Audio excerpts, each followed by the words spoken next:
You can do all the research in the world and find the best returning portfolio, but that strategy may not be the best strategy for you. Okay, maybe you just started investing or you're reassessing your investment strategy. One of the most widely searched investment phrases is, "What is the best investment strategy?" Don't invest your hard-earned savings until you watch this video. Join me as I explain what I think is the best investment strategy.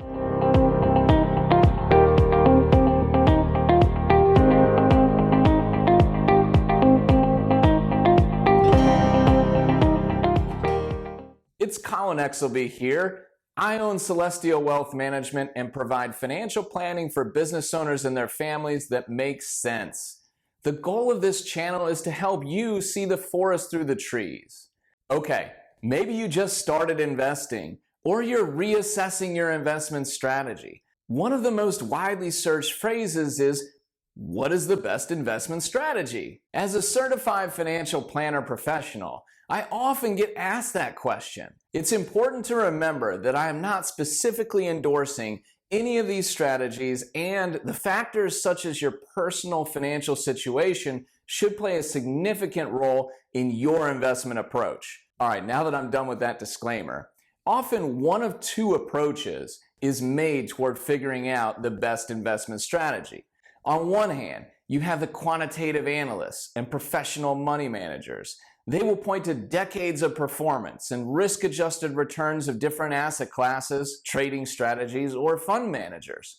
On the other hand, you have the approach that you can't beat the markets and that a better strategy is to buy and hold for the long term. Well, what if I told you that there's a third strategy that may work even better? Don't worry, I'll get to it. But first, let's talk a little bit more about these first two approaches. Over time, it has been shown that there may be certain risk premiums available in the market that are often called factors. These factors are the foundation for numerous quantitative and qualitative investment strategies. These strategies assume that markets are not always efficient at pricing securities and that participants in the market are not always rational in their decision making. Here are the 6 most common factors used in investment strategies. Value. Stocks that have low prices relative to their fundamental value have historically outperformed the market and were made popular by Benjamin Graham and Warren Buffett. This is commonly tracked by price to book, price to earnings, dividends, and free cash flow. Size.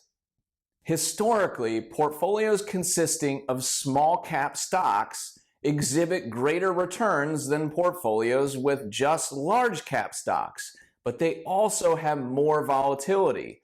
Investors can capture the size factor by looking at the market capitalization of a stock. Momentum. Stocks that have outperformed in the past tend to exhibit strong returns going forward. A momentum strategy is grounded in relative returns from 3 months to a 1-year time frame. Quality. Quality is defined by low debt, stable earnings, consistent asset growth, and strong corporate governance. Investors can identify quality stocks by using common financial metrics like a return on equity, debt to equity, and earnings. Low volatility. Empirical research suggests that stocks with low volatility earn greater risk-adjusted returns than highly volatile assets. Measuring standard deviation from a 1 to 3 year time frame is a common method of capturing the beta. Illiquidity. Studies over time show that investing in private markets, such as venture capital and private equity, can provide returns above public markets for extended periods of time. Theoretically, building a portfolio adjusted for risk tolerance and time horizon comprised of some or all of these factors could be put together to provide better risk-adjusted returns than the overall market. Backtesting has often showed this to be the case over specific periods of time. but past returns are no guarantee of future success, and it depends upon the time periods you look at. For those who are looking for a deeper dive into factor investing, I'd highly recommend a great 5-part webinar created by Rob Arnott's team at Research Affiliates. I'll provide a link to it in the notes below. Now, typically, there's a recent winner in these types of strategies, whose strategy has outperformed all the others in the recent past. As I'm putting this together, the winner du jour is Cathie Wood and her ARK investment conglomerate. She is currently celebrated in the media for her unorthodox approach toward investing in companies that are disruptors. She's built an investment empire with legions of fans. Now, in order to beat the market, you obviously need to invest differently from the market, and she definitely invests differently. But if you go back in history, decade by decade, you'll find an investment manager or strategy that was hot at the time that fizzled out in the years after. If you were able to get in early, ride the wave, and get out in a timely manner, you did great. But if not, well, you're often out of luck. Now, the second approach has its champions as well, most notably Jack Bogle of Vanguard. This approach states that the markets are inherently efficient and consistently price in all available information. It also states that the participants are rational, always taking calculated risks. This approach aims to capture the returns available in the global markets by owning all the investable securities of a given index, the good, the bad, and the marginal, because it's impossible to segment them into winners and losers in a cost-effective way. Again, there are numerous studies that show during specific periods of time that very few active strategies will outperform the markets as a whole. Proponents of this approach will argue it's a waste of time to implement other strategies. So which is it? Which is the better way to invest? What is the best strategy? But are we even asking the right questions? Studies have shown that over time in the public markets, the small cap value asset class has the highest returns. It also has the highest volatility. Private equity and venture capital have been shown to have higher returns over time, but require you to lock up your money without access to it for years or even decades. If you base your investment strategy on what has provided the highest returns in the recent past, or even the long term, in many cases you'll be disappointed. What is interesting to me is that many investors are asking the wrong questions. There are plenty of pros and cons of each type of investment strategy. The real question is to ask, what is the best investment strategy for me? Every individual situation is different. Every family's goals are different, and what is the best strategy for one family may not be for another. In my opinion, the best investment strategy for you is the third option. I believe the best investment strategy is one that you will stick with. What is the point of having the highest returning, most efficient portfolio if you take too much risk when times are good and panic sell when times gets tough? This happens more than you would think.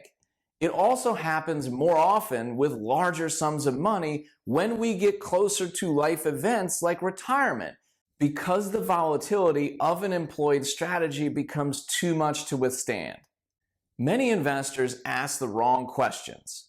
While understanding historical returns, expenses, and tax efficiency is very important, the more important question is, what strategies should I employ that will keep me from paying what I like to call the tax on stupid? The tax on stupid is what I like to call the penalty for making an emotional or uninformed decision.